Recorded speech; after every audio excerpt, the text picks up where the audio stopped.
Good morning. Thank you, and thank you for joining us, and welcome to this event from the Brookings Institution.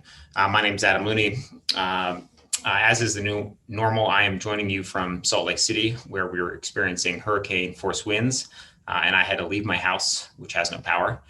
This event is co-organized by Jordan Matsudara, who is in California, and he cannot leave his house because of the smoke from the wildfires. I hope that you are all in more comfortable conditions. We're here to talk about accountability in higher education. And this project is motivated by a desire to improve the outcomes of post-secondary students and their families, particularly those that use federal financial aid to pursue their studies. As is well known, there are millions of students who owe more than $1 trillion of student debt. While many of them are very well served with their college educations, many also clearly struggle with excessive loan burdens or poor job prospects.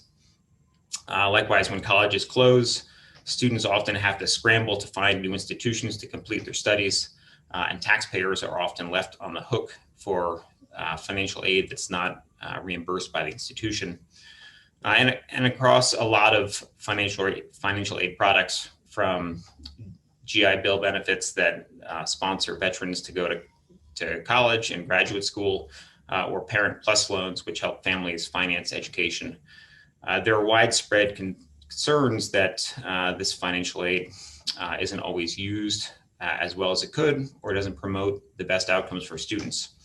And so when we think about accountability, we're talking about the rules that are applied by the Department of Education and other agencies that provide guardrails for how that aid is used, and that are intended to protect taxpayers from losses associated with financial aid, or at least not achieving the best outcomes for the students. And ultimately, we're trying to improve the outcomes of students. So today we have a panel of 6 papers prepared by academic authors from a wide variety of institutions that discuss individual elements of financial aid accountability. Jordan will more formally describe the origins of this project, but before we begin, I just wanted to say thanks to Arnold Ventures for sponsoring this project. Thanks to Anna Dawson and Kaylee Baker for helping to organize it. We'll hear from 6 groups of authors today. The broad pattern will be one in which the authors spend 15 minutes or so discussing the results of their paper, and then we'll have a discussion. A discussant will ask some questions and respond, and then we'll be able to take questions from the audience. So if you pose your questions, you can email them using the link on the website, or submit your comments, and we'll float them in the chat, and we'll try to address them now. And if we don't address them during the event, we'll have the opportunity to send them to the authors and help them improve their papers. Again, thanks for joining us, and I'll turn it over to you, Jordan.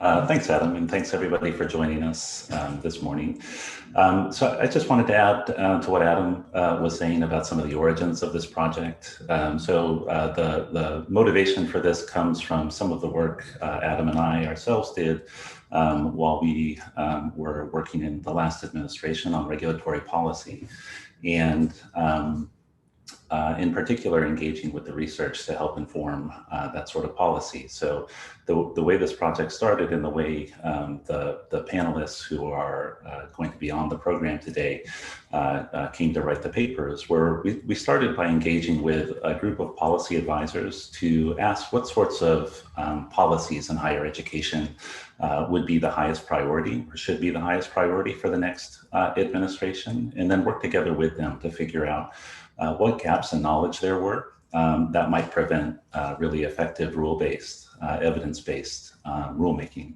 in the next administration.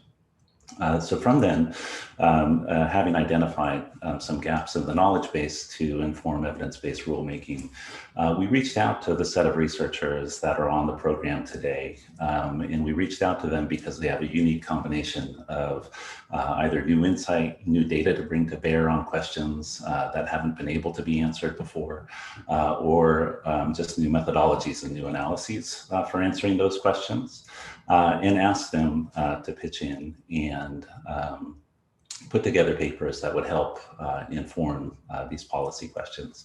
So I want to thank, before we get into the program, the policy advisors that we consulted initially, including James Fall, Ben Miller, Claire McCann, Aaron Ament, Dan Zeibel, Steph Salini, and Chase Sackett, and also a group of policy experts that we reached out after authors had produced initial drafts and asked them to comment just on how well the authors were really hitting the mark. How useful were these comments going to be to future policymakers, and to provide comments to help them sharpen their contributions. So I want to additionally thank Rachel Fishman, Lindsay Allman, Chris Medeo, and Patrick Campbell for taking the time to do that. The papers are all much better and hopefully going to be more useful to policymakers for their contributions. So before, now let me turn to introducing our first panel. The first presentation is going to be by Dan Zeibel, who's presenting co-authored work with Aaron Ament. Both are co-founders of the National Student Loan Defense Network.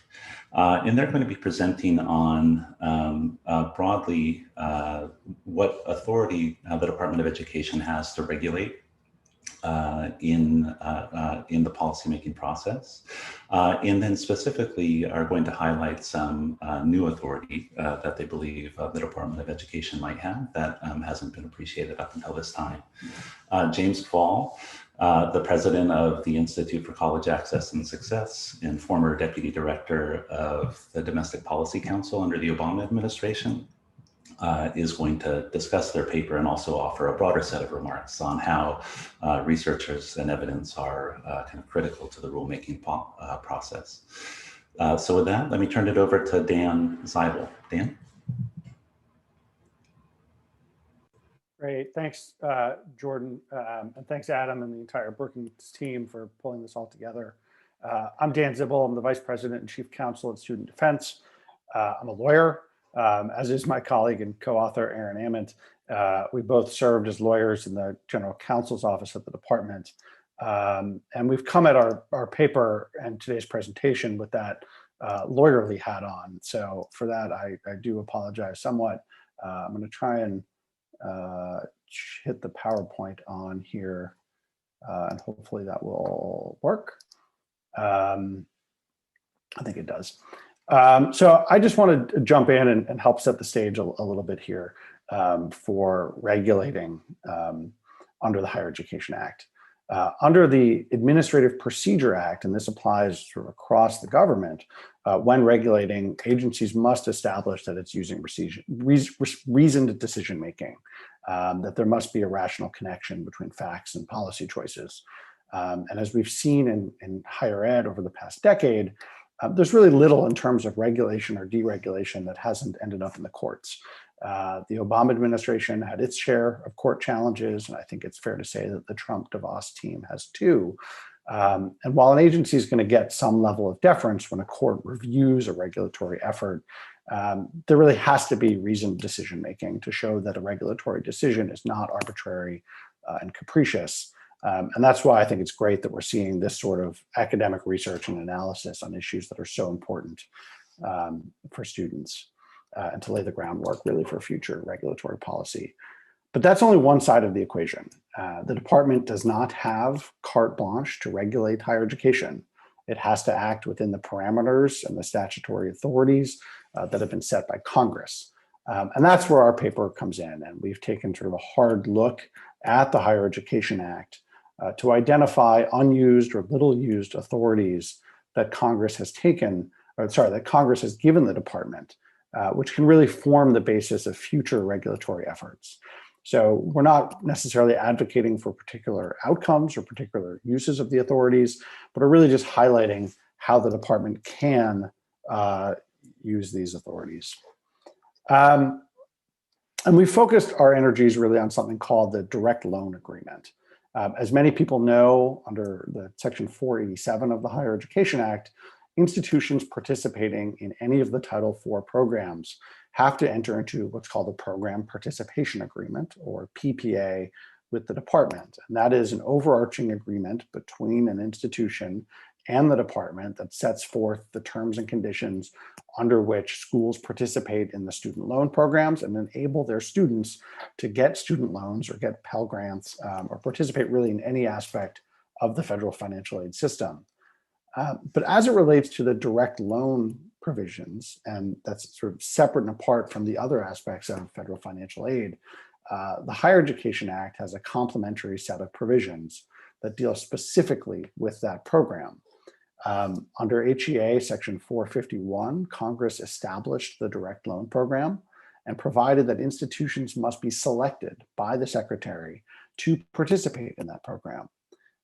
Section 452 says that no institution has a right to participate. Again, this indicates that the Secretary has some amount of authority to determine the terms and conditions under which schools participate in the direct loan program.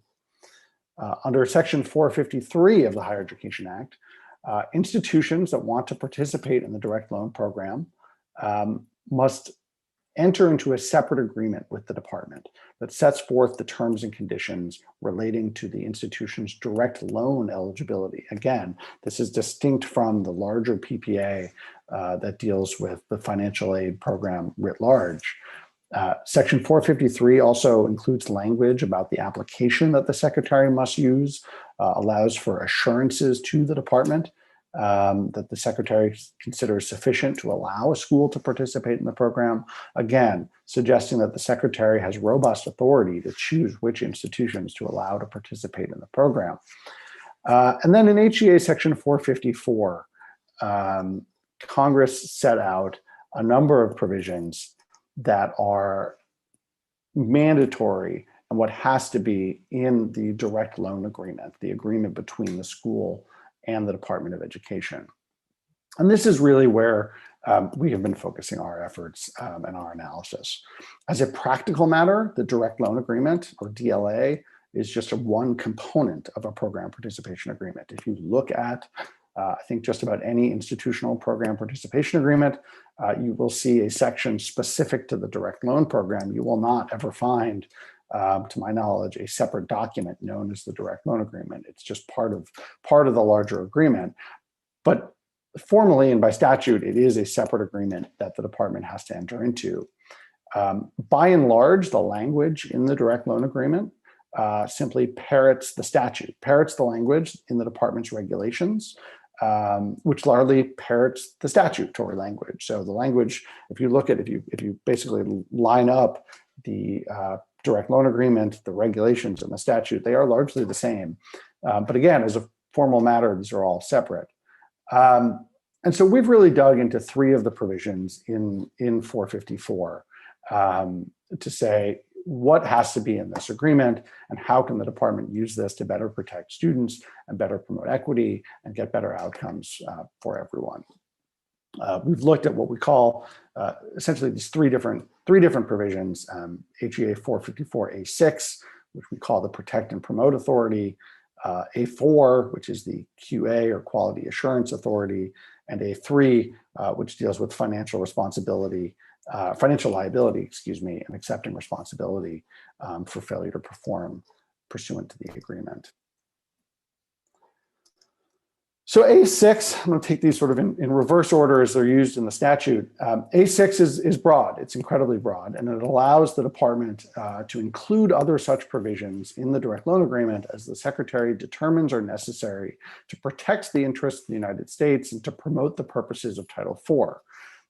To our knowledge, this has been a key source of authority only once in the department's history, which is in connection with the 2016 borrower defense rulemaking and the adoption of provisions barring the enforcement of mandatory arbitration and class action waivers in enrollment agreements. But it's clearly a broad authority. It's limited in two respects. One is that the terms of the agreement have to protect the interests of the United States, and second, to promote the purposes of Title IV. As initially written, it was actually to protect the financial interests, and Congress subsequently changed that, arguably broadening the scope of the statute. So it is broader than a pure financial interest. And again, this has been used once. And while there were legal challenges to the department's use of that authority in 2016 or following 2016, those challenges were really focused on the interplay of this particular regulation, this statutory provision, and the Federal Arbitration Act, which promotes a general federal policy in favor of arbitration. And the interplay between those things was what was really at issue. And the challengers in that court case did not push hard on whether the department outside of the Federal Arbitration Act had authority to adopt the mandatory arbitration and class action bans. So A6 is pretty broad. And there's the natural question of, well, how broad is this?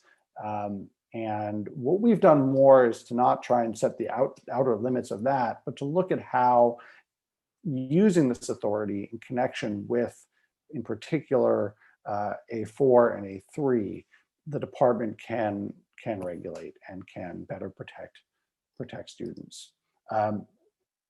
So we are, I think, particularly interested in the A4's quality assurance system.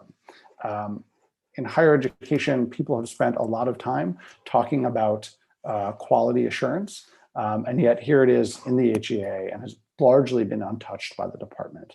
But the statute provides that the direct loan agreement shall provide for the implementation of a quality assurance system to be developed by the department in consultation with institutions that ensures that an institution is complying with program requirements and meeting program objectives. Oops, sorry, seeing that there are a little bit of problems with the slides, I apologize for that. There we go. Oop, there we go. So the question then is, what does any of this mean? The natural reading, I think, is that program requirements and program objectives refer to the direct loan program, not the requirements of programs offered by an educational institution. And in our paper, we talk about using this as an eligibility metric. But I don't want to lose sight of the fact that there can be sort of halfway points, and it doesn't have to be all or nothing. A Department of Education that's willing to work to achieve objectives and has the resources can really help students to benefit from things like transparency and warnings and tiered level of enforcement. So what does this mean? What does it mean to meet program objectives? And we have really looked at two things. One is sort of setting out an example of an institutional repayment rate. Are students paying back their loans? Lots of devil in the detail of what that could look like. But at its core, the federal direct loan program is a lending program. It is not a grant program. That's how Congress set it up. And a key differentiation between a grant program and a loan program, obviously, is the notion of repayment. So one of the program objectives is repayment.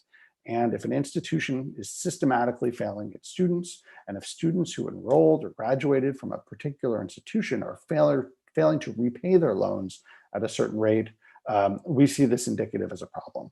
And the institution is failing to meet the objectives of loans being able to repay it. And a system of quality assurance could be developed, relying on the expert research to determine what such a repayment rate could look like. In terms of program objectives, we also take a step back in our paper and say, what are we all doing here in higher education anyway? What is the Higher Education Act all about? And really, one of the core objectives of the HEA and direct loan program is about promoting access and equity, to provide opportunity, to enable economic mobility, to be the great equalizer. This was a civil rights era statute, the Great Society. And what we're seeing now is how, it's failing in a number of respects. We're seeing how Black students take on more debt than white students. Black borrowers are more likely to default. Economic problems are getting exacerbated as a result of the student loan programs. Black students are more heavily targeted by for-profit colleges, many of which have a demonstrated history of predatory lending. And so if the goal of higher education is really about promoting equity and equality, we're seeing a system that for far too many people and with far too much regularity is actually exacerbating the problem, not solving it. So focusing on the authority then, how can a quality assurance authority ensure that institutions are meeting the program objectives, meeting sort of the promise of the Higher Education Act and not hindering them. And we look at things like, whether or not schools are enrolling students across the socio and racial spectrums, whether or not students who are Pell eligible are advancing and completing at the same rate as students who are not Pell eligible, how we can be using metrics, and we don't sort of identify necessarily what the specifics of those metrics are, but to see the kinds of things we can be looking at to see that the Higher Education Act and institutions are actually meeting the objectives of the student loan programs. We think combined with sort of the broad protect and promote authority, the department could think about whether or not these authorities can be used at the programmatic level. These are institutional level metrics. And when we think about buttressing them, sort of combining the A4 and the A6 authorities, how can we expand out and really get to, I think, some of the core problems that we're seeing today. I also want to be sort of crystal clear that these are the direct loan agreements. These are the direct loan authorities. So anything the department would come up with under these authorities would apply to an institution's ability to participate in the direct loan program and serve as a conduit for students to get direct loans to attend that institution. These authorities largely could not be used to sort of eliminate a school from the Title IV program altogether in a way that gainful employment in the way that gainful employment was set up, for example. Finally, I'm sort of being mindful of the clock here, but we also talk a little bit about HEA section 454A3, which requires the direct loan agreement to provide that the institution accept responsibility and financial liability from its failures to perform functions pursuant to the agreement. I find it really interesting that essentially in the direct loan agreement right now, schools basically acknowledge that they have to acknowledge that the department has this authority with not a whole lot more on it than that. But again, buttressed by the protect and promote authority, we highlight a number of ideas about ways to think about things like institutional risk sharing, whether the Department of Education could require institutions of higher education at the institutional level to have risk, to have a risk sharing, to have skin in the game. This is something we're going to be probably expanding on in some of our subsequent work, whether there's a way to sort of think about things like personal liability in certain cases. But that's really things that the department has this authority, and to our knowledge, 454A3 has never been touched by the department. So again, ending up, as I said a moment ago, this is very different than something like gainful employment, which really goes to institutional eligibility, whether or not the institution can participate at all in the Title IV programs. This is not that. But this is direct loan eligibility, which is admittedly sort of the big chunk of the federal student aid programs. But there may be ways that the department could think about this in that regard. And I guess last, I would say that these really are institutional level options as Congress designed them. But again, using the protect and promote authority, using the other authorities to sort of merge them all together, we do think that there is room for Ed to interpret them back to the programmatic level and really make sure that the Higher Education Act is ultimately serving students, that we have now the authorities here that the department has left untouched for a long time, and hopefully we can bring them back. So I guess with that, I'm gonna stop the share and kick it over to James. Thanks, Dan. I thought that was a really great paper. I'm looking forward to the conversation about it. I really want to thank the organizers and authors and funders of this important discussion. It could not have come at a more important time. Our student loan system makes college possible for many, but as Adam and Dan have said, it also traps many people in debts they can't afford. And the Trump administration has just completed its deregulation of higher education, just as the pandemic may push many working adults back into school, especially into online programs. The very same conditions that created the boom in for-profit colleges we saw a decade ago with tragic consequences. Moreover, with a 70% chance of new leadership at the Department of Education, according to betting markets, the ideas here are quite timely and I think have the potential to change hundreds of thousands of lives, just as the Obama rules did. I really appreciate the effort here to bring academic expertise to these regulatory questions. Relative to Congress, the executive branch puts a lot more emphasis on academic research, data analysis, and trying to understand the state of the world and the incentives created by these proposals. In 2010, as I was part of the team writing the first gainful employment rule, we had a stack of horror stories, undercover investigations, anecdotal reports, but we had no real way to assess how widespread those abuses were, leading to endless debates about whether it is bad apples or rotten orchards, and no real way to resolve them. I really wish, looking at some of the research that that's being presented today, that we had access to that back then. And I think the rule was weaker because of the lack of empirical support for just how widespread the abuses were in the industry and some of the things that we know now. Courts also rely heavily on academic research. And as Dan said, judicial review is a fact of life in our regulatory system. And in some cases, courts give extra credence to external paper over agency's own internal work. And regulated entities have figured this out, whether you're talking about for-profit colleges or others across government. Industry regularly commissions academic work as a way of hoping to influence the regulators, and it's really essential that those industry perspectives are balanced with independent ones. Dan and Aaron have really performed a service with this paper, I think. This is a regulatory authority, although used by the Obama administration, that remains little known and little appreciated. And I think their paper does a really persuasive job building out some of the potential applications in the areas of repayment rates and risk sharing. So for those of you who haven't had a chance to read it yet, I do recommend it. It's very concise and really will spark a lot of thought, I think. I was particularly interested in the potential of it to promote equity, and Dan touched on that. It is helpful that it potentially supports program level as well as institutional level.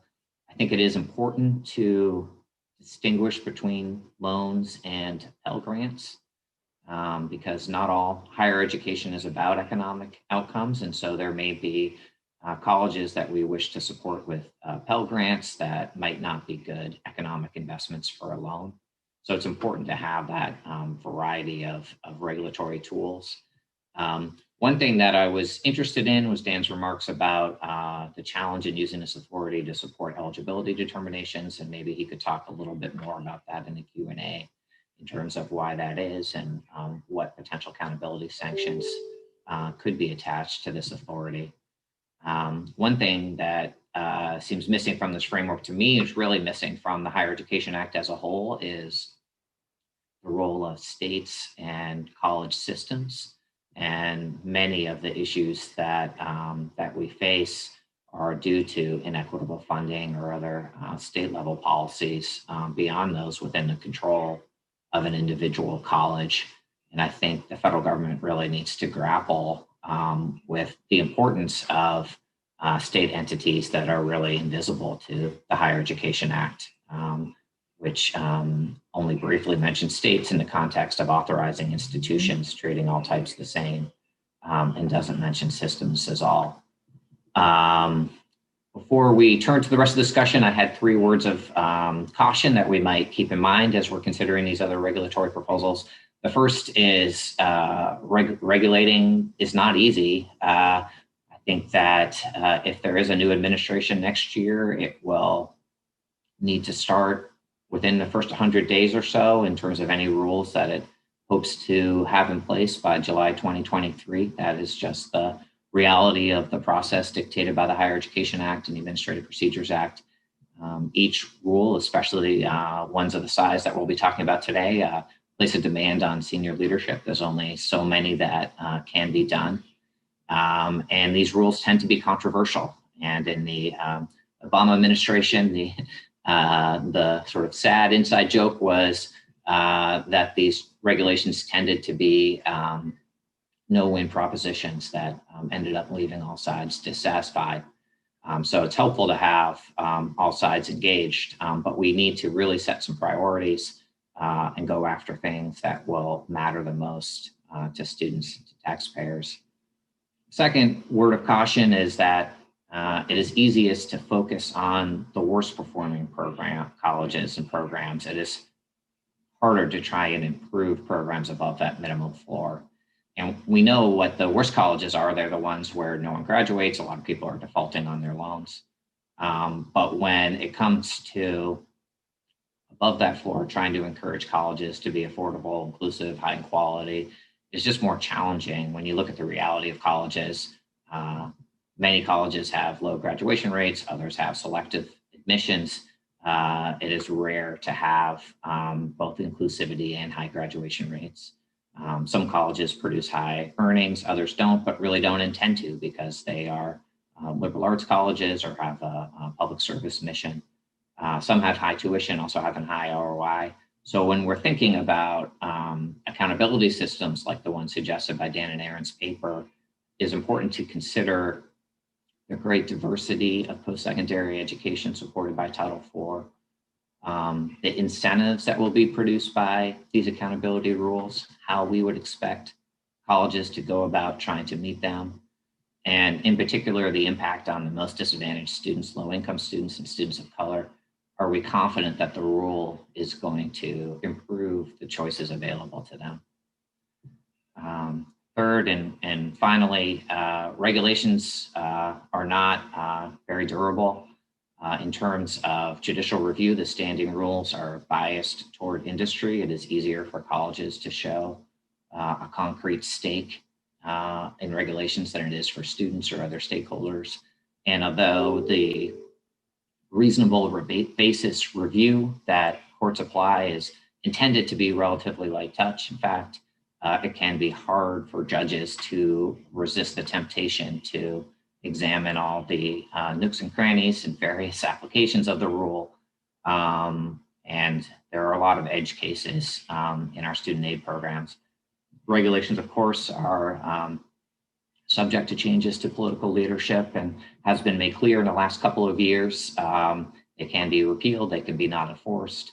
So we need to look for things that have an immediate impact, things like gainful employment, which although was only in place for a couple of years, protected hundreds of thousands of students and reshaped an industry. We need to plan for future litigation battles and think about not only providing the strongest possible support for the regulations, but also how do we think about including standing for students and taxpayers to support those rules. And finally, how we can combine regulation with legislation. Obviously, acts of Congress are not subject to the same instability with respect to legal challenges and future elections. And to the extent that our regulatory strategy can be supported with legislation or create incentives for further legislation, that's really a valuable part of our strategy. So with those thoughts, I will turn it over to Jordan, who I think is going to lead some Q&A. Yeah, thanks so much, both Dan and James, for that. So I wanted, just in the relatively limited time that we have for Q&A, to allow Dan and Aaron, the co-author on the paper, to respond to some of James's remarks. And I also wanted to throw in an interesting question from the audience, which has to do with you touched on how this authority is different from the authority that it used to enact GE. And I wondered whether you could just try to speak to just kind of sharpen the distinction between the two. And in particular, and this is a question that I think should bring in James as well. In particular, it seems, you've described how this gives authority over the direct loan program, but not over all of Title IV in levering sanctions against institutions. And partly a question for you, partly a question for James. Do you think that's useful, the added flexibility of being able to have sanctions that apply only to the loan program, but not to Title IV, or sorry, not to the Pell Grant program under Title IV, is a useful tool in Ed's arsenal? And I think this goes to what some of James was saying about being sure that whatever accountability systems we're putting in place are not doing harm to disadvantaged students. And I think the kind of calculus around whether harm is being done could be different for the loan program than the grant program. And so I wonder in that light, first of all, Dan and Aaron, whether you think that's an accurate characterization, and then for James, whether that additional flexibility seems useful from a policy standpoint. Sure. Why don't I take a quick stab at that, and then sort of kick it to see if James or Aaron wants to comment at all. As a sort of the big picture level, gainful employment and the provision in the Higher Education Act on gainful employment really speaks to the question of whether or not a entity is an institution of higher education for purposes of the Title IV program. It's a definitional term that comes in the statute. So if you are an institution that is only eligible to participate in the Title IV program because you offer a program of training that prepares students for gainful employment in a recognized occupation, that governs all of your Title IV eligibility. So if you are determined to not offer a program that prepares students for gainful employment, the downstream consequences of that are really to knock out your entire eligibility. But this is the direct loan agreement, or what we talk about in our paper, and that really would only go to whether or not an institution can participate in the direct loan program. As to whether or not that's useful, I tend to think it is. I think one of the challenges that the department has had is when thinking about enforcement and accountability is that you're sort of in this all or nothing world in many respects, and in some respects it still may be there for some institutions. But what I mean by that is that institutions of higher education, when they participate, if they get cut off by the department, they get cut off by the department across the board, and it's Pell, it's work study, it's direct loan, it's the whole thing.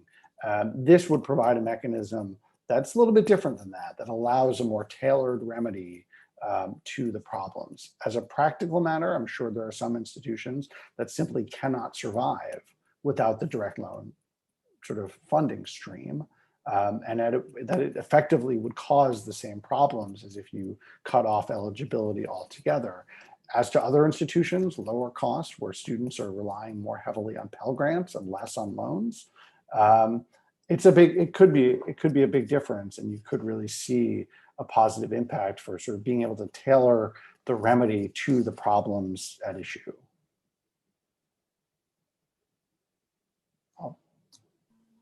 Aaron, are you going to jump in, or? Sure, I'll just be real quick and sort of echo what Dan was saying, that with gainful employment, a program could fail 2 out of 3 years, and it's really an all or nothing. You become ineligible for continued Title IV participation. Here, you could have tiered consequences, similar to if the department brought a limitation action. You may, it doesn't necessarily have to be you're ineligible for the direct loan participation in perpetuity. You could have limitations on such participation in the future or expansion, or you could even have benefits if, it doesn't necessarily have to be, sort of a sanction. You could say programs that are having great outcomes, there may be something extra the department can do to, sort of enhance their role in the direct loan program. But I would just observe, and first to point this out to me is Carolyn Hoxby, that we should be subsidizing higher education based upon across the board subsidies to the extent it is a public good. Pell Grants and scholarships to the extent we're trying to equalize access, and loans to the extent that we're trying to address credit constraints and help people invest in themselves. We are using loans for all three purposes, and that is a big part of the problem we have with student loan outcomes and all the defaults. So I do think that having an authority that addresses loan outcomes can be helpful in addressing some of the problems that are unique to the loan program for colleges that we may still want to subsidize with Pell Grants, tax credits, and other means. I think the big challenge here is that this rule can take away loans, but it couldn't extend scholarships or other types of support. So you would have to be careful in how you used it.